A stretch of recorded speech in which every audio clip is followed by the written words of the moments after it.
Shalom, shalom, shalom. First and foremost, all praises and upon is due to Yahweh by Hashem HaMashiach Malak Yahushai. Secondly, this is Brother Yardan, WFI Detroit, coming back at you with yet another cold cut. Today in this cold cut, we'll be reading and examining a book called The Black Holocaust for Beginners, and the author goes by S.E. Anderson. All right, this is how the book looks. This is the cover for those who might want to purchase it off Amazon, Google, whatever. You know, Abaratazai, Father's Will in the Hebrew, you might run across it at Barnes & Noble. Now, if memory serves me right, this book is between $10 to $25, right? Fairly cheap. I'll also be going over a few other books, such as The Illustrated Atlas of Jerusalem and From Babylon to Timbuktu, right? And if you've been in the truth for about more than 2 years, you should already have From Babylon to Timbuktu in your arsenal, right? The author is Rudolph R. Windsor, all right? For those who don't know, this is the cover of the book, and this is the cover of the other book, The Illustrated Atlas of Jerusalem. This is going to be a little more challenging to find, seeing that it's one of them old books, and the author of that is Dan Bahat, right?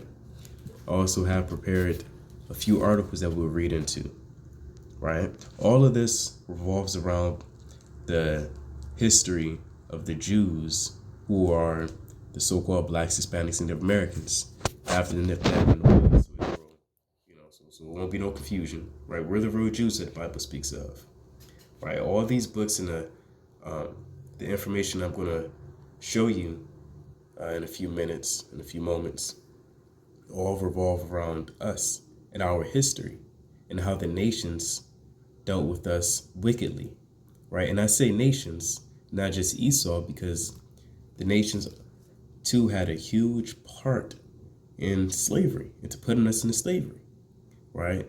When a lot of the brothers go out there on the highways and byways, typically we'll point out Esau, right? That's common, that's known, right? We have a lot of information and little tidbit of information on what Esau did to us. However, should a Moabite or Ishmaelite come up to us and say, hey, prove that I put you into slavery, you have to be ready to answer him, right? You have to know certain information. You have to know secular history. You might have to know a few quotes, right? Hey, there are certain camps, they actually bring out the Quran to further prove that Islam is wicked, right? And that the Lord's not dealing with Islam, right? So again, you have to be well-rounded in your knowledge. We can't read Psalms 1 and 1 all day. We can't read Revelation all day. We have to go a little bit deeper sometimes, right? And each bit of information that you bring out to an Israelite, that's further hammering the nail in the coffin, right? That's further pulling in the fish, right? To letting them know that they're Israelites and that there's no way around this truth. All right. So we'll proceed to the next article. All right. Now this is bear with me.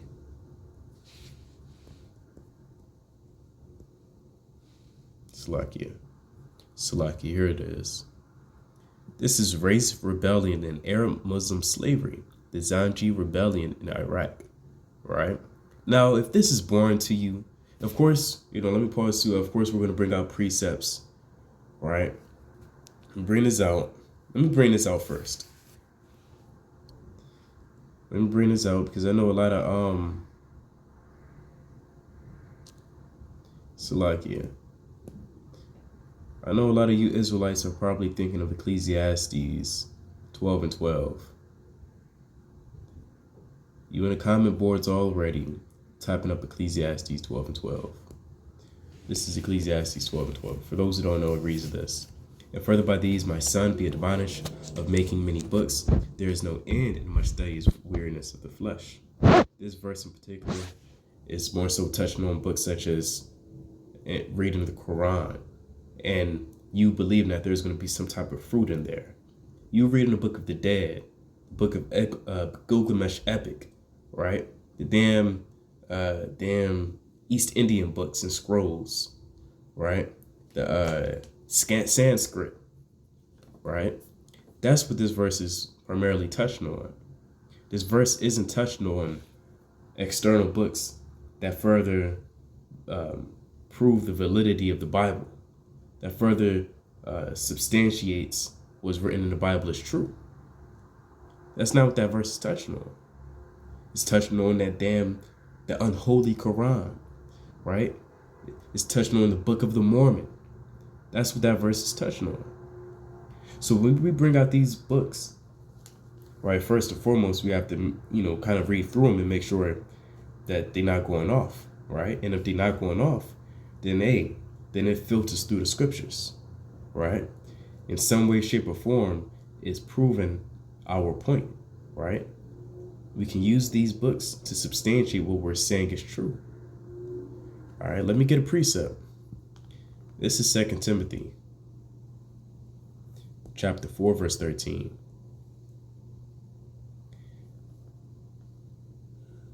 This is Paul writing to Timothy. The cloak that I left at Troas with Carpus, when thou comest, bring with thee, but especially the parchments. Right? Parchments are books. Right? There are a multitude of letters, right, with writing on it. But know that this is speaking about books.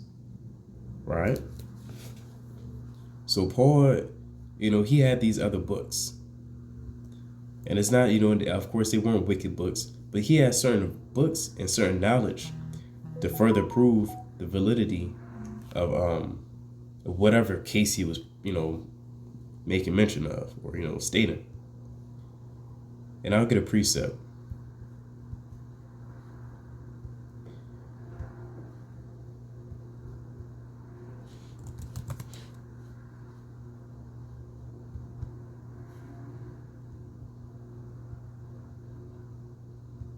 This is Paul. This is him talking. He says this: for in him we live and move and have our being, as certain also of your own poets have said, for we are also his offspring. Why would Paul quote a poet? Well, why is he quoting somebody that's not, writing poetry that's not really it's not really about the truth? Well, he's getting on their level, right? That's what we have to do at times. We have to get on Jake's level, right? Didn't Paul say, I came to the Jews as Jews and I came to the Gentiles as Gentiles, right? In other words, he got on each and everyone's level to further, and brought out certain points that only they will understand, right? Let me bring that out real quick. To the Gentiles I became Gentiles. This is 1 Corinthians 9 and 21.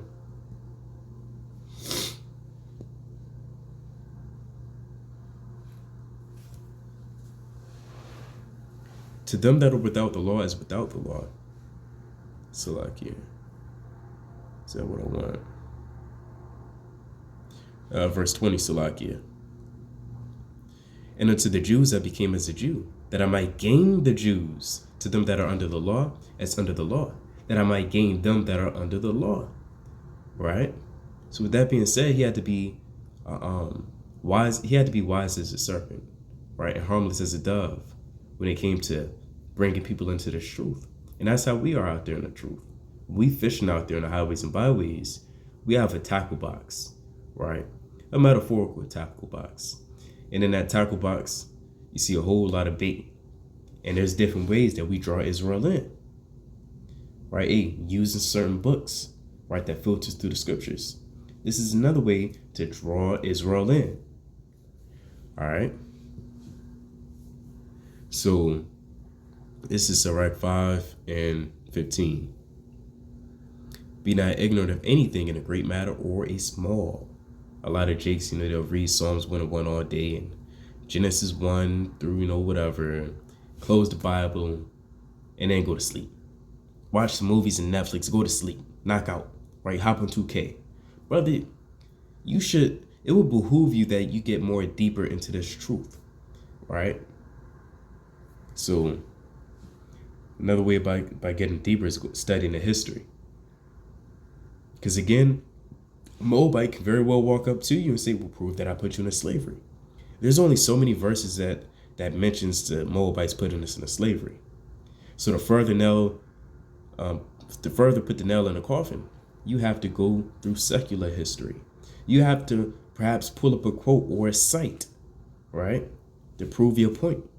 And these certain books, I would say certain books, they substantiate what we say, right? They're pieces of evidence that substantiate what we say is true. Okay. So this is race rebellion and Arab Muslim slavery. The Zanji rebellion in Iraq. Right now, of course, like within the article, we're not going to read the whole thing. You can download this PDF on your own. Just type this in on Google. All right.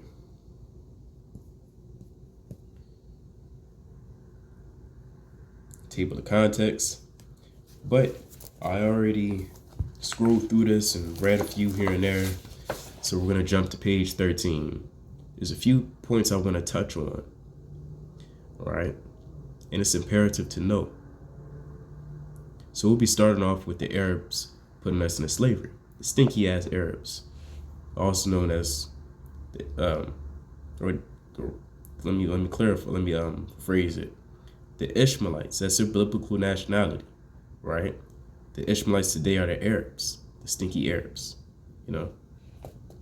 So this is page. Where should I start? Let's get verse 13. Let's see, it's like page 13.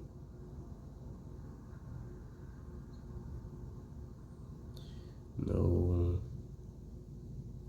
We'll jump down to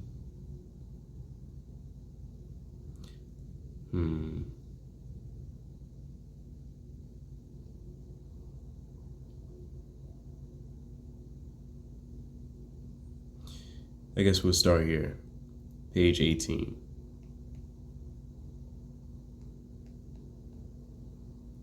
Start at this paragraph. Let me see something. While the earliest documentation of Arab trafficking in black slaves, and let me say this too, it's not going to say Israelites. It's not going to say Jews. You know, so we have to use context clues, right? Read between the lines, use wisdom and discernment to understand that it's speaking about the Israelites, right? And their colloquial terms today are the African Americans, the Hispanics, Jamaicans, right? Venezuelans. But we know that they are the real Israelites according to the Bible. So keep that in mind as we read. While the earliest documentation of Arab trafficking in black slaves from East Africa dates back to the early 2nd century, it was Arab Muslim conquest beginning in the 7th century that propelled the Arab slave trade to dominance of the Mediterranean and Indian Ocean. In non-Muslim areas, slavery was transformed from a structurally marginal feature of society into institutionalized and well-organized economic venture. There was a large increase in the capture of sale of slaves, thus making Arab Islamic slavery is the oldest race-specific, most systemized institution of chattel enslavement of Israelites. All right, that's Israelites. All right, keep that in mind.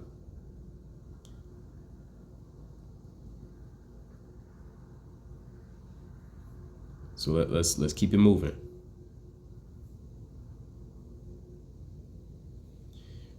What else? Before Arab Islamic slavery in the 7th century, there is no evidence of institutionalized system of slavery in the form of chattel slavery in Africa, sub-Saharan Africa, or as it was known in the Arabic as Balad I hate Arabic, the country of black people, right? Offered a vast hunting ground for Arab slave traders. So that goes back to the curses too. A lot of the verses that we bring out, we tie it in with Esau. And though it may be true, a lot of the verses, you bring out certain verses in Psalms and Proverbs. Yeah, they touch on Esau, but they also touch on these nations as well, because the goal that we're trying to accomplish today is that Esau is not the only one that put us into slavery. The Moabites put us into slavery, right? Even the Aboriginals put us into slavery, but we'll do that on another day, right? The Japhites put us into slavery, all right? Every nation put us into slavery. That's what we have to understand. And we'll get that in the book of Luke, Salakia. This is the book of Luke, chapter 24, Salakia 21, verse 24. And they shall fall by the edge of the sword, and shall be led away captive into all nations, and Jerusalem shall be trodden down of the Gentiles until the times of the Gentiles be fulfilled. Right? Plain upon tables. Right? This is Yahushua speaking to the apostles. Right? Israel is the main audience, right? When you pick up the book, Israel is the audience. Understand? So, Yahushua is prophesying that we will go into slavery into all nations. Not just one, not just three, but all nations. Right? And the other main goal is to have certain information in your arsenal in case Ishmaelite per se, or a Moabite or Ammonite comes up to you and say, look, I don't know nothing about slavery. I didn't do that to you people. Well, through this video and as we proceed, take notes, and you will find out that they had a strong hand in slavery. Okay. This is 1 Maccabees, chapter 3, verse 41. And the merchants of the country, hearing the fame of them, took silver and gold very much, with servants, and came into the camp to buy the children of Israel for slaves. A power also of Syria and of the land of the Philistines joined themselves into them. So the power also of Syria and the Philistines, right? You had Ishmael, Elam, and Ham, which are the Africans. They put us into slavery, right? We always touch on Esau put us into slavery. And even when we touch on Esau put us into slavery, Jake don't really go further into how and they're still Edomites, but they don't really go into how these other countries that Esau's in put us into slavery, such as France. What's the other one? Damn. Is up there. Norway, Australia. They put us into slavery as well. Germany. These are Holland. That's what I was looking for. They put us into slavery. The Netherlands, all up there, they had us into slavery as well. The Dutch. All right, and that's in 2 Chronicles 28 and 7. You could kind of Job 11 and 6 this if you want. Because they did this to us. I wouldn't Job 11 and 6, but for again the Edomites had come and smitten Judah and carried away captives. If you being wise as a serpent, harmless as a dove, you can draw you could draw a parallel to how this is happening again today. If you understand. All right. So this is from Babylon to Timbuktu.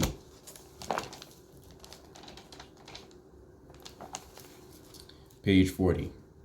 Thousands of Jews migrated to Egypt and Arabia, and we'll touch on that in a minute.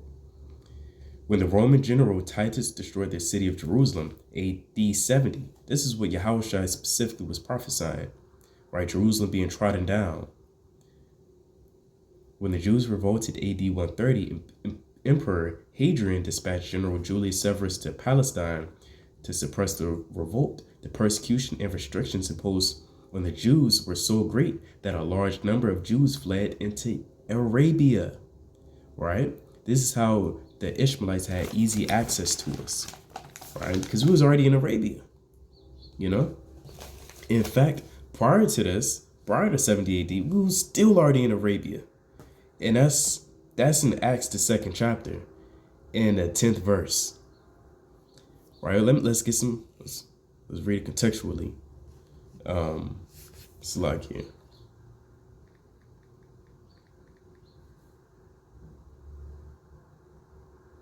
Yeah. This is Israel.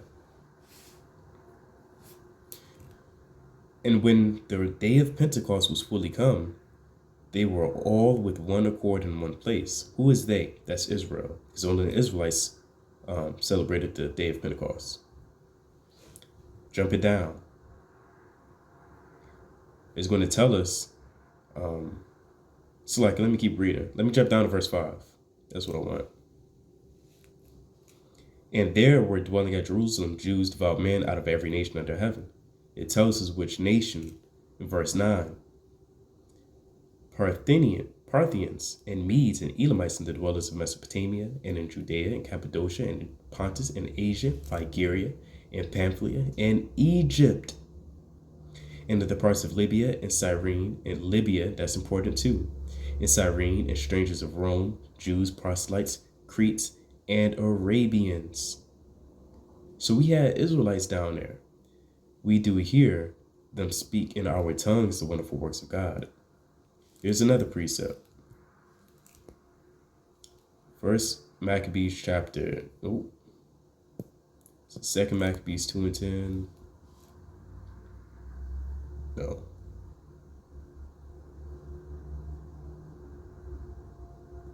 Okay, I think it's First Maccabees 2. Second Maccabees chapter 1, verse 9. In the 100th 80 years, the people that were at Jerusalem and in Judea and the council, and Judas sent greeting and health unto Aristobulus, King Ptolemaeus' master, who was of the stock of the anointed priests, and to the Jews that were in Egypt. So I'm bringing out these precepts to show Israel that we've been everywhere. We've been scattered to and fro, and that goes back to the curses. I believe that's Deuteronomy 28 and 27.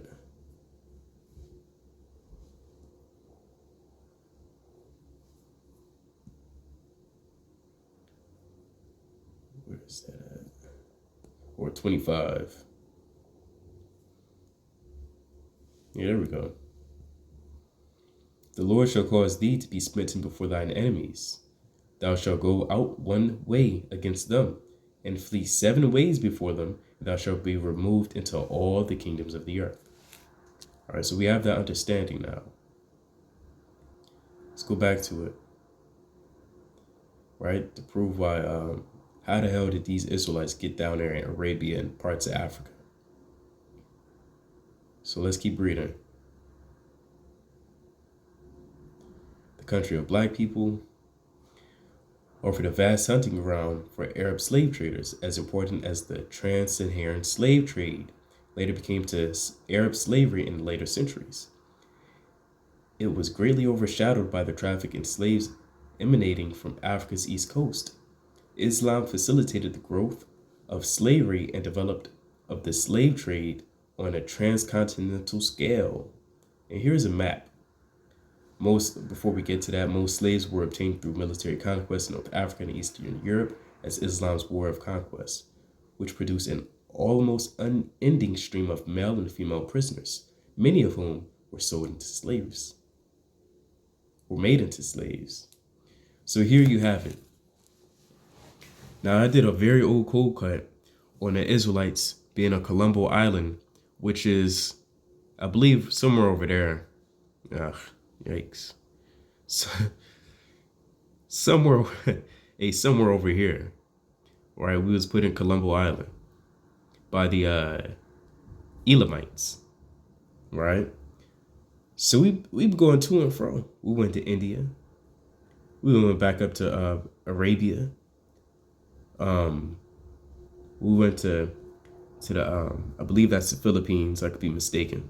No, the Philippines are over here. I can't remember where that's. Sri Lanka, somewhere over here. Just know that we've been scattered to and fro. You got slave ports in China.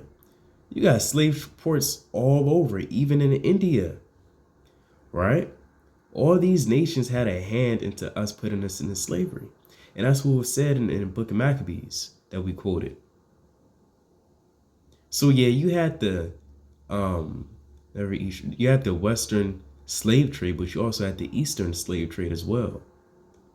You had the Persians putting us into slavery, India, of course, Arabs. You had other Africans, China. See that? And we went down there. We went down there too a little. It's not going to say it, but we went down there. All right. So that's history. You can't get around it. This is Deuteronomy. That's 28, and what we read, and it's a better one too. I will have to get it. But that's going into slavery, tossed to and fro. I believe his number one in number is 33. It's 17. That's not it. But I digress.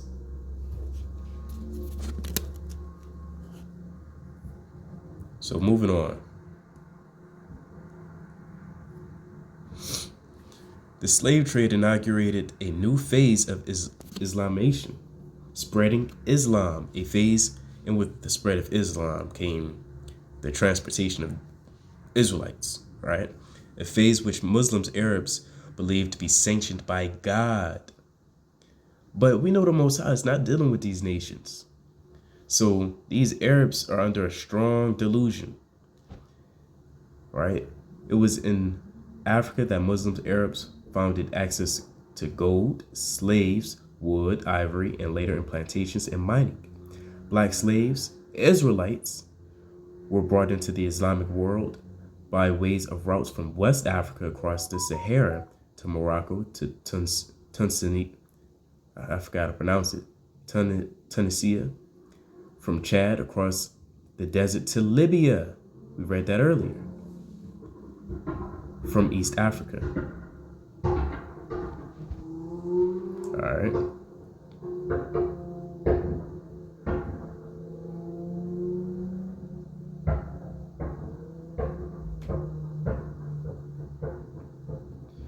Let's move on to the next part.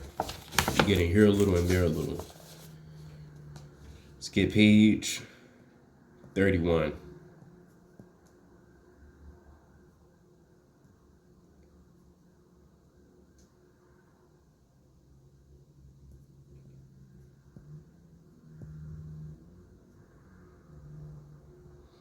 Harms, concubines, and enslaved women.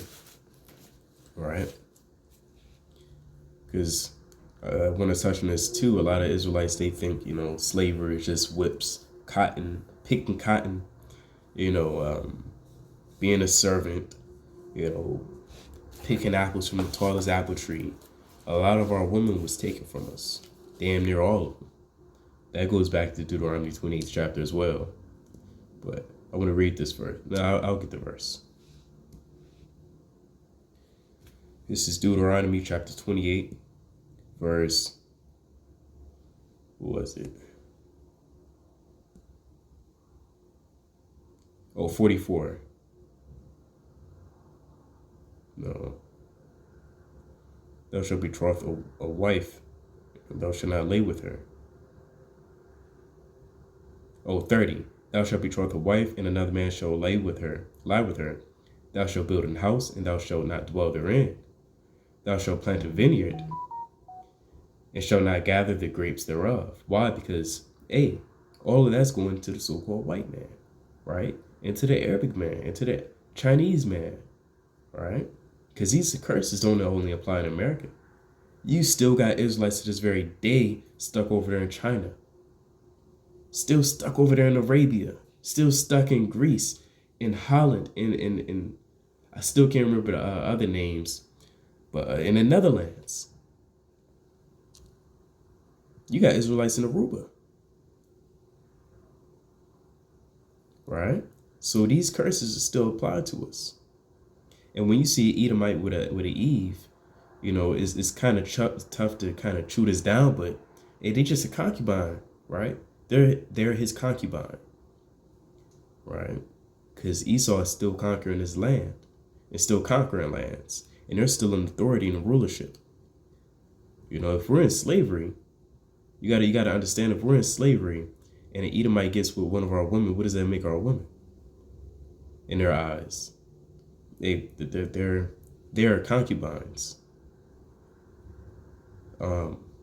This is verse 30. Female slaves were used as domestic, and those deemed the prettiest were placed in harems. So let's Google that word harems, because I can't remember. Something to have to do with filth.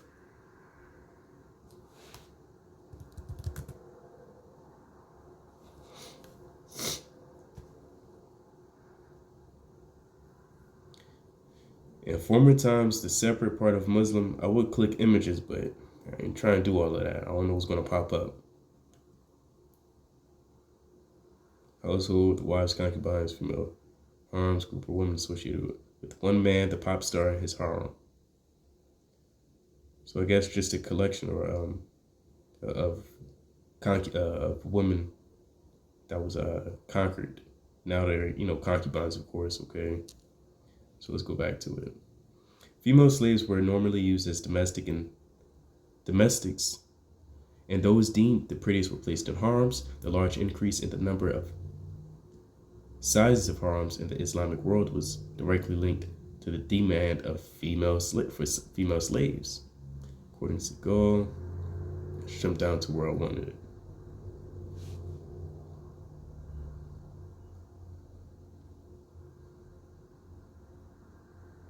Oh no, that's all I wanted. That's all I really wanted. Just to also prove that that the Arabics took our women as well.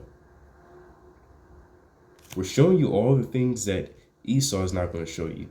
We're showing you all the things that college will not show you. We're showing you all the things that the media will not show you. We're going to the other side of the world of slavery, for lack of better word terms. Let's keep moving.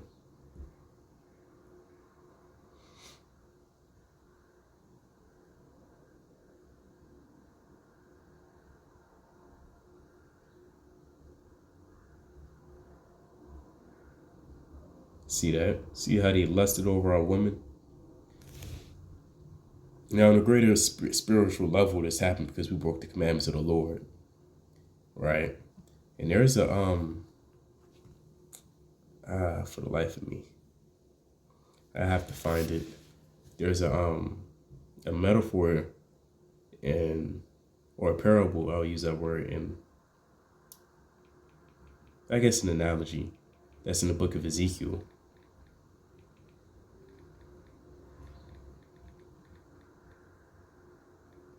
Let me pull it up real quick.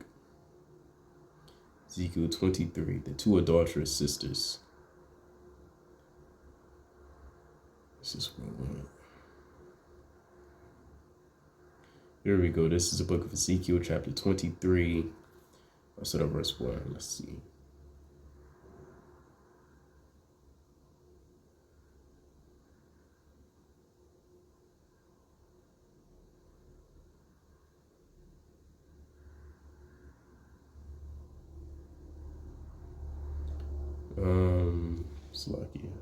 It's lucky I found it. This is Ezekiel 23 and 25.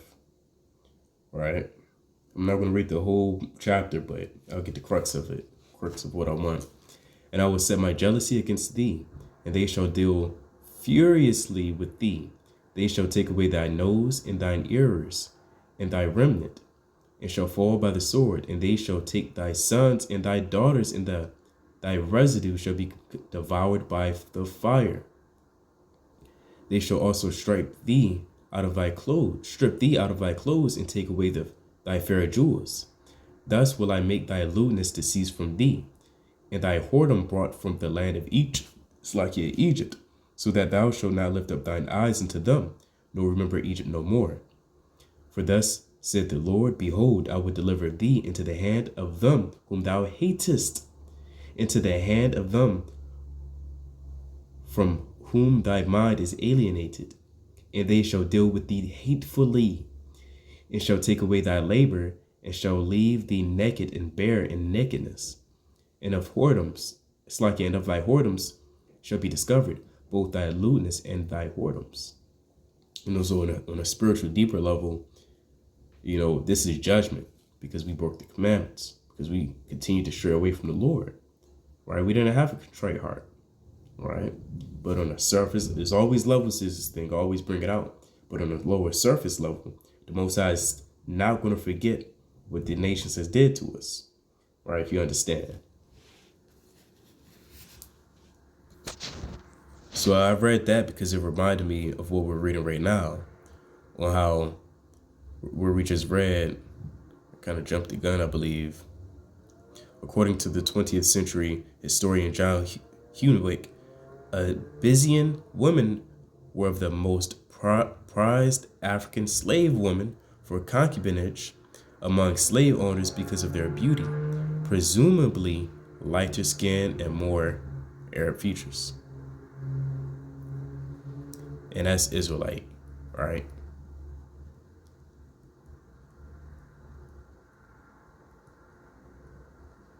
Let's keep going. The great demand for concubines were reflected in the majority of girls. And the age was, I don't know I can't remember if we read it.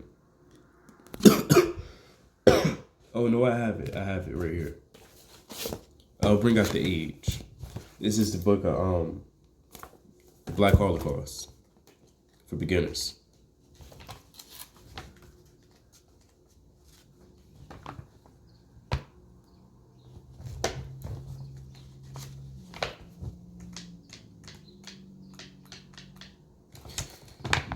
Okay, this is page 833. The availability of concubines, moreover, offered a Muslim man a measure of relief from the unhappiness of marriage that was sexually ungratifying. Before purchasing a slave whom he intended to use as a concubine, a Muslim man was careful to make sure that she was responsive to his amorous advances. This could be managed in the privacy of a special stall that was set aside in slave markets for the close examination of female slaves by prospective buyers. Here, men would take liberties with these helpless girls 12 to 18 years old in a manner they would not dream of when courting a Muslim woman they wish to marry. So these Arabs are done. This is why they have to go into slavery. They took girls between 12 and 18. Right? And we know it was younger. It had to be more like 7. Right? A young woman who fell in love, who fell victim to enslavement during slave raids, it was not uncommon to kill many of the men and older women, but capture the young women for the long treks to slave markets to be sold. The slaves girl were assigned such tasks as chambermaids, cooks, seamstress, wet nurses, confidants. In fact, the more menial and hard labor tasks were usually reserved for those African slaves who were deemed unattractive. Also, young women often were groomed to entertain and to please. As such, many concubines were trained to strum a lute, compose verses, or comport in ways that showed off their beauty and grace. All right, so this is wickedness. This is wickedness. This is why we hate the nations. Right? If you don't hate the nations, your spirit isn't, your spirit's kind of off. It's kind of weird. Right? You're a weirdo. Right?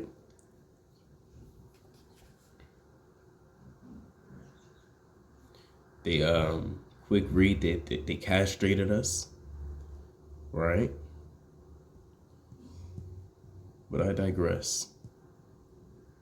So we touched on them having us as slaves, right? We touched on them taking our woman, which goes back to the curses, right? So this information, you got to be writing down.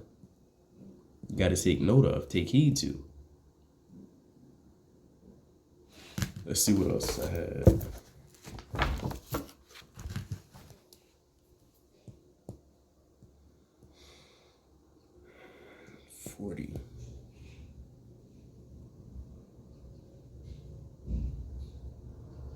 Oh yeah, this is terrible.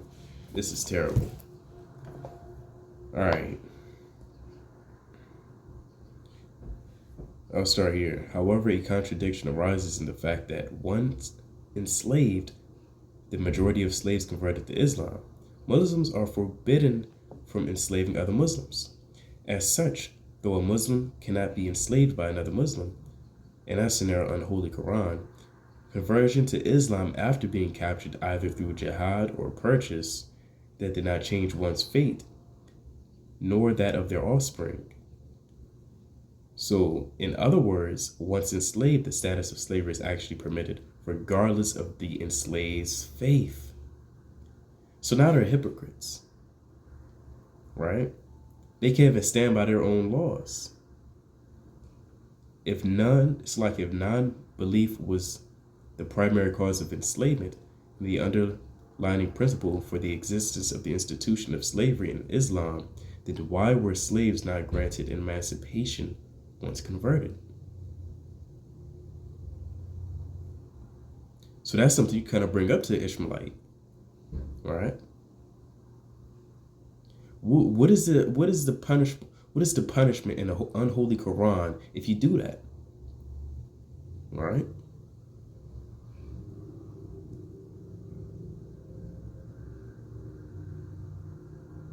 Here's another contradiction.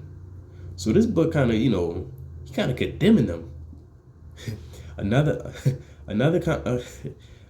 contradiction is found in the non-belief justification, in that this doctrine was only applied to Africans as opposed to all people.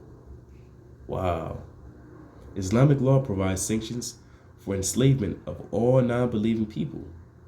However, very conveniently, this principle is not applied to non-believing Arabs. Furthermore, according to George Murray, the second opposed the practice and is reported to have declared no ownership of an Arab is permitted. So it's loud and clear, no ownership of an Arab is permitted. Thus, the belief in Arab racial superiority is demonstrated, since all non-believers are reduced to slave status, while Arabs Muslims are exempt from such status. So they're saying that these Zanjis, these blacks, they're worth nothing, right? And that's actually a quote. That's actually a quote in here. This is from Babylon and Timbuktu.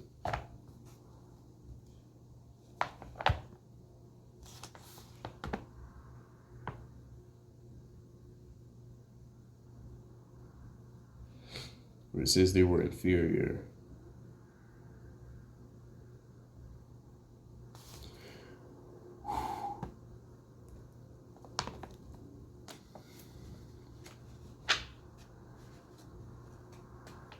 I will have to find it, but there's a quote in this book where they were saying how they believe that they are inferior to them.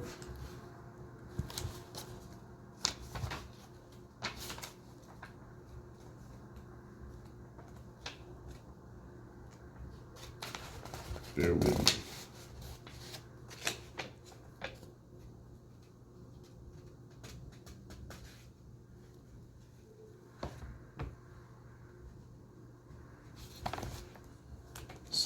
Slacky. I'll come back to me, Lord will it.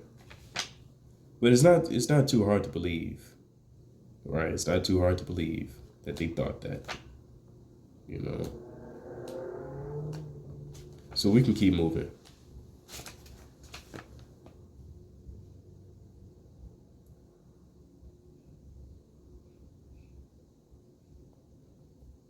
Oh, here we go. This is page 15 from Black Holocaust for Beginners. For centuries, the Chinese ruling class had racist and chauvinistic views toward all non-Chinese people. Unlike European capitalists, they did not systematically and conspicuously seek out the people to label subhuman.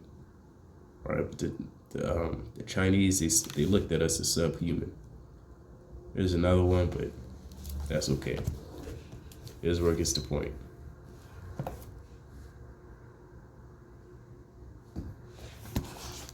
Let's see, is that it? Well, here's what the last map that I want to bring out, Slovakia.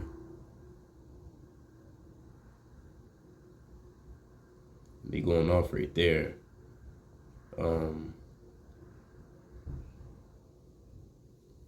Another image of the spread of Islam, but with the spread of Islam came the spread of Israelites going to this land, that land, this land, that land. You're over there, Turkestan, the Ottoman Empire, Andalusia, and Libya. All right, a little here, a little there. Hey, with the spread of Islam came the spread of wickedness and slavery and hardcore bondage. Right, even over there to Indonesia. Okay.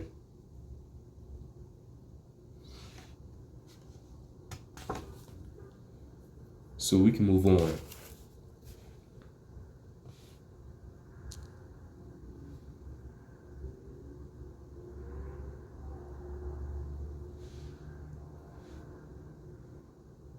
A few more things to link that up with what we just read. This is a website, lumislearning.com, Trans-Saharan slave trade. All right, of course, we're not going to read this entire thing, just a few here and there. Where are we at? Toward the 18th and 19th century, Flozanji, Bantu slave. We know the Bantus are Israelites, right? They're Jews. Slaves from East Africa increased with the rise of Old Man Solante, which was Zanzibar. That's all I really want to get. There's another part though.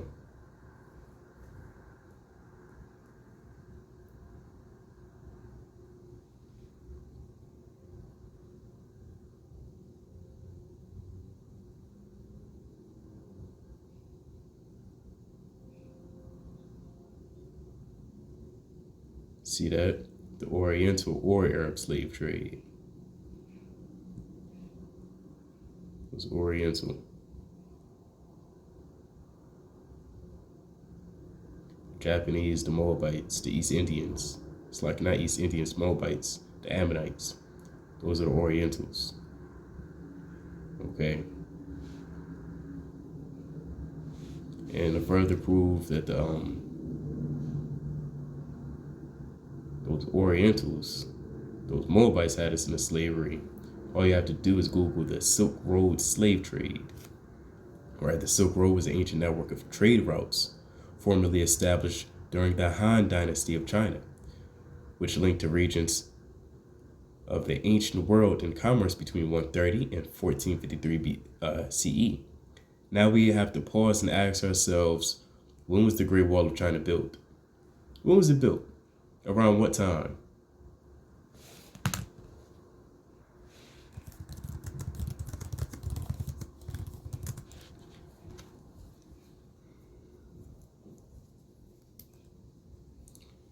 Constructed from the 7th century. We've been reading all about the 7th century. That's around the time the Arabs had us into slavery. The 7th century. When was the Great Wall of China built? 1474. All right. That's 1474. We go back over here. World and commerce between 130 to 1453. Right? And while we was there, we were slaves building up the Great Wall of China. All right, there's no way around this history. So you have to go here a little and there a little. All right, let me go back to that, the Great Wall of China.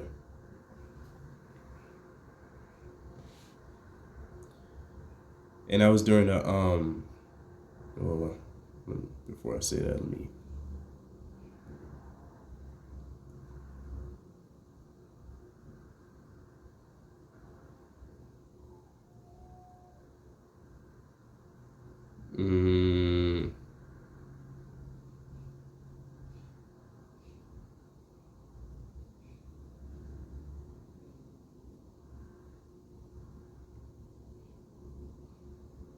We were still servants, slaves over there during that time as well.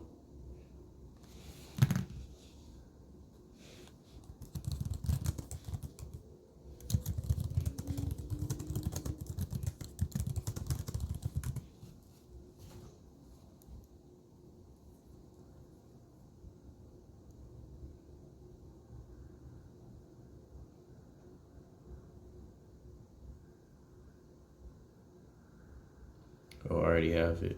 Slovakia. Here we go. This is the Black Past. All right. African, and again, Israelites. Israelites in China, long history and troubled present. Although there are Africans in China, we know where the primary focus is Israel. Right? Africa and China have had contact for more than 1,000 years. Some scholars assert that the contacts began as early as the 4th century AD, but convincing evidence is sporadic or lacking. Beginning with the Tang Dynasty, documented evidence of the contract trade exists showing the relationship between China and the city-states of East Africa. This relationship has evolved over centuries and led to a migration of Africans to China to study, trade, and act as diplomats. Right now, this is the Africans, the Hamites. At least one account indicates that Du Huan was the first Chinese to visit Africa. Okay, how do you know that? But Dynasty. Here we go. This is what I want. Let me jump down a little. Okay. Since the 7th century, Africans have maintained constant commercial relationship with China, and that's Ham. All right. During the Tang Dynasty, Arab traders brought African, that's Israel. I'll just put Jews. Jew slaves from East Africa to China. They compromised one of the many commodities in the Arabs' largest scale maritime trade with China. We keep seeing a correlation between China, Arab, and the Africans. During this era, the first Chinese cultural perception of African people developed. Right, these dark-skinned people were known as Kulan. That's an important word to remember. They were described as lower class, ignorant, scary, and dangerous. Although there were far more enslaved Chinese, they were indentured servants, or just servants. Some wealthy Chinese preferred the exotic Kulan slave, and that's the old depiction. All right, you see the afro, you see the lips, right? You see you kind of carrying something, whether it be rocks, gold, or their personal items. And African slavery in China peaked during the Tang and Song, 960 AD to 1279 AD. Right? And that's where you can, right here, I actually took pictures of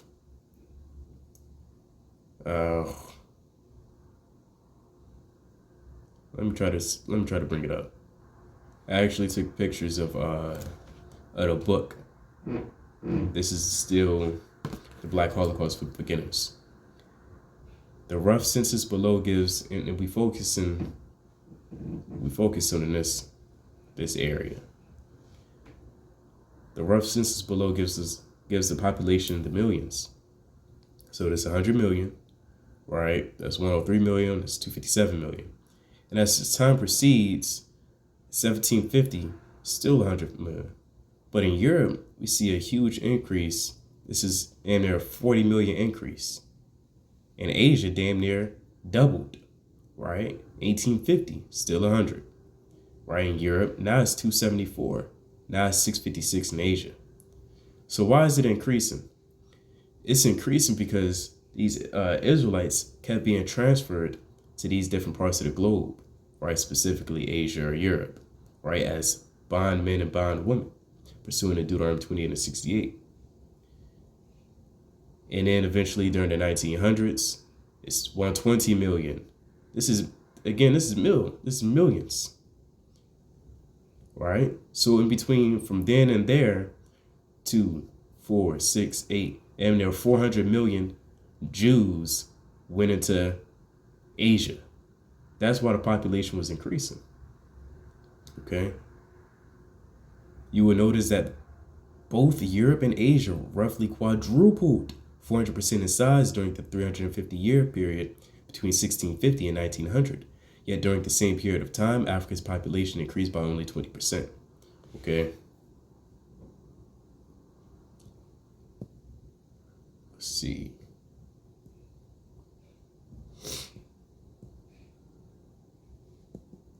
Here we go. Check this out.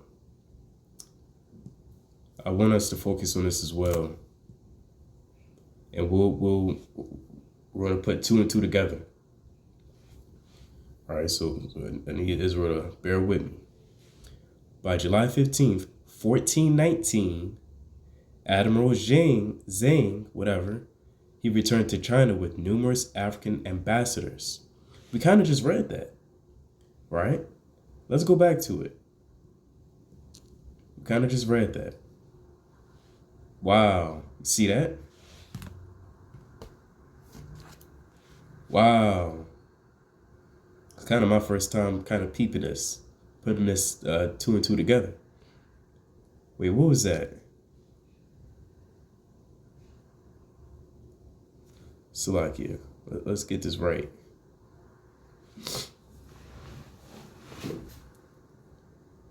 Where are we at?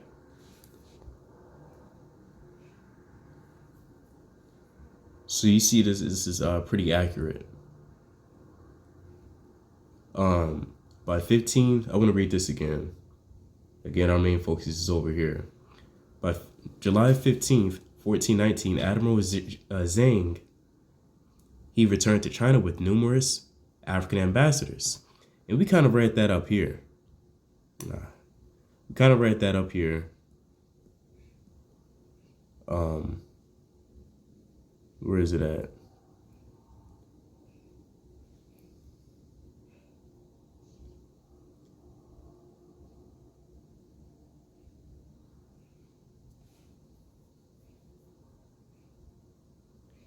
Oh, well, we read it. I can't see it right now. But kind of, we read it.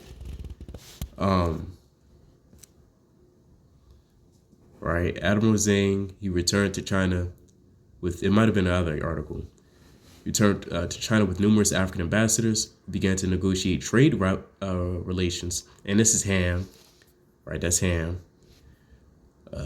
Trade relations with China and their respective kingdoms. But it was also known by these African ambassadors that the Chinese emperors not only kept Chinese slaves, right, these are servants, but also thousands of African Israelite slaves, thousands of Jew slaves. Let's read over here. Or up here. Africa and China have had a contract for more than thousands of years. Some scholars assert that the contracts began as early as 4th century AD, but convincing evidence is sporadic or lacking, beginning with the Tang dynasty 1618 to it's like 1618 to 907 AD. And we kind of see that over here with this quote. The Tang Emperor 618 to 960 were great admirers of Korean women, for imperial harems, dwarfs, and pygmies were prized human cargo, as were black slaves from the east coast of Africa. Right? We see it here again, beginning with the Tang dynasty 618 to 907. Documented evidence of contact and trade exists, showing the relationship between China and the city-states of East Africa. Right? We see in a correlation. We put in two and two together. You can't make this stuff up. All right? So there's a relationship between these nations. Right? And that's it's like the relationship is showing through history. Right? A lot of these people, they would think that, oh no, they had no dealing with each other. But when you read in Psalms the 83rd chapter, let me pull it out. This is Psalms 83.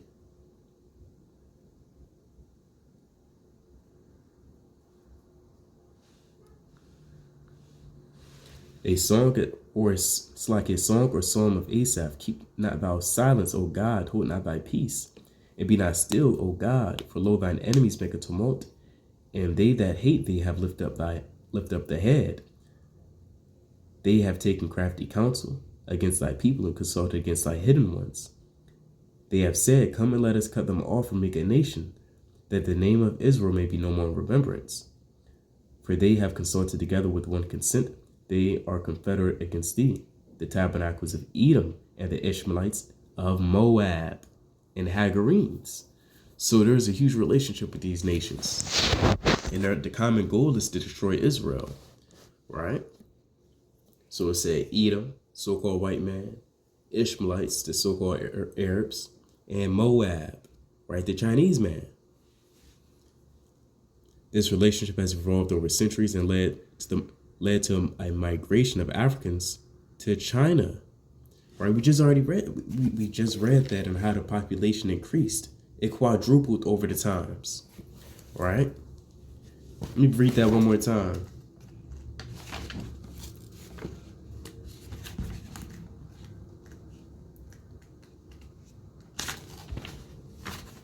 Right? From Asia 1650, it was approximately 257 million. Right? But between then and 1900, it jumped up to 857 million. So it quadrupled over the time.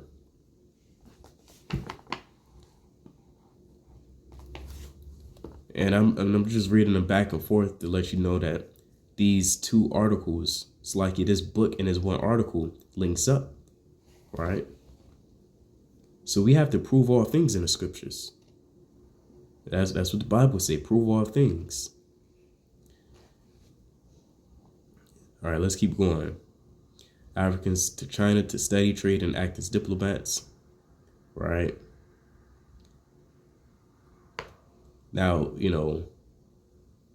keeping it contextually, this is Africans, this is Ham, right? Because who did they trade? Did they trade other Hamites? No, they traded Israelites and act as diplomats. At least one account indicates that Duan was the first Chinese. How do you know that? We already read that.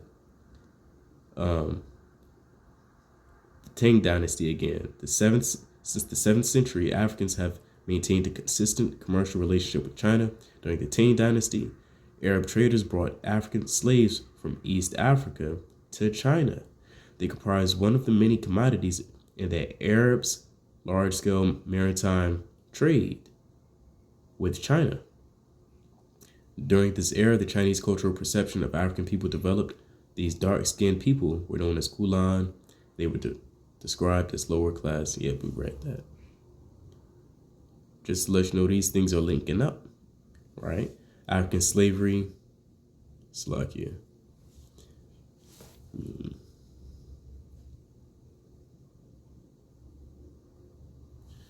African slavery, Slovakia.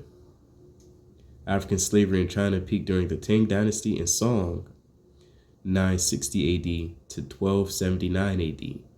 Right, during that time, you had a large number of Israelites, right?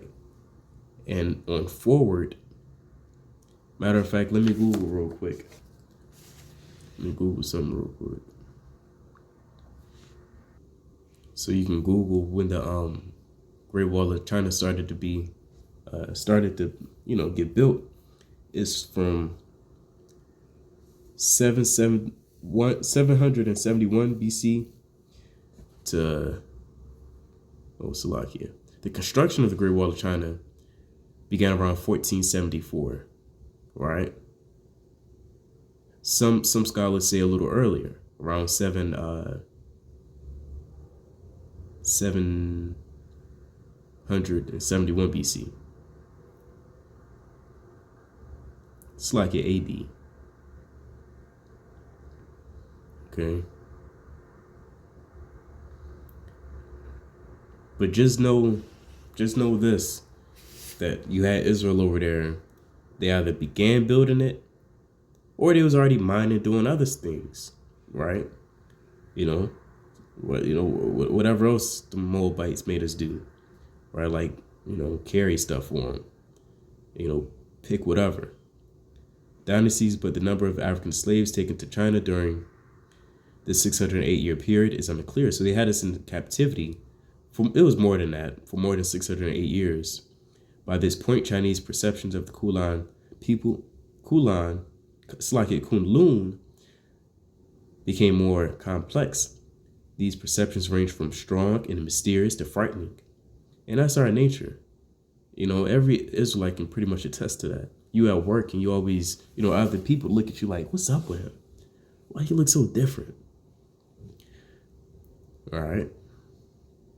The Kunlun in the Tang Dynasty era were portrayed in numerous stories of the period as heroic, resourceful, and ironically culturally Chinese. Most Chinese during this period, however, unless they were very wealthy, had little contact with African slaves. It's like Israelite slaves, perhaps explaining the differing views of the Kunlun.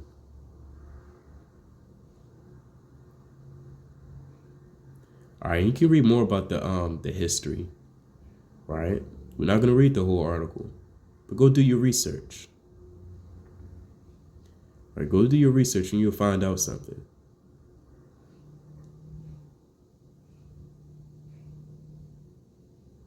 See that?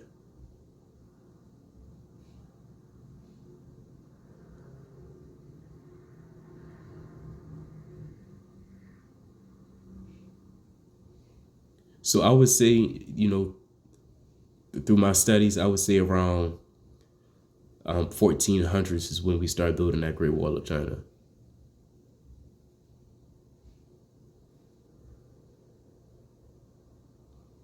So there's a picture.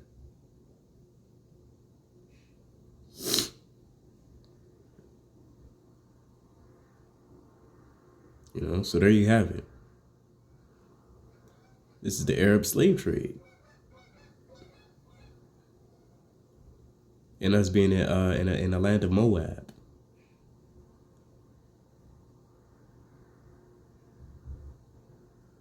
Ooh, see that? I didn't even know that. And also during World War II, we were in Korea and we taught them about barbecue and rap.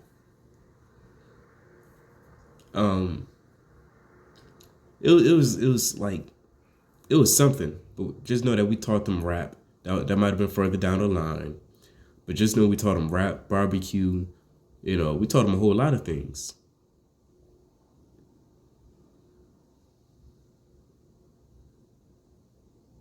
See, there's a lot of history. It's a lot of history you got to get into. See that? It's probably a Jake. But don't get me wrong, in the same time, there are some Africans over there. Can't go off looks, but he might be a Hamite, but might not be. Can't really say that. So, we're going through the history, and you can't get around it.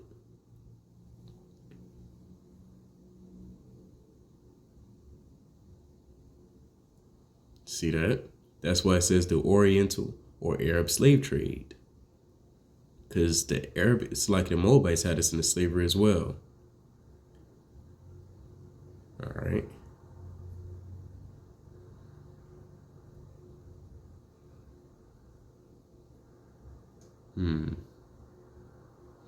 All right. So with that, I'm going to bid Israel shalom. Stay strong in the spirit. Study, read, pray, fast. Stop reading the same verse over and over and over. It's a huge table on this Cold Cut channel. You got bread, you got meat, you got milk, which could be the history, which can be the prayers, which can be in-depth breakdowns. So, dive into this table while you can. All right, seek ye out the Lord while he may be found. So with that, I'm going to bid Israel shalom and stay strong in this truth.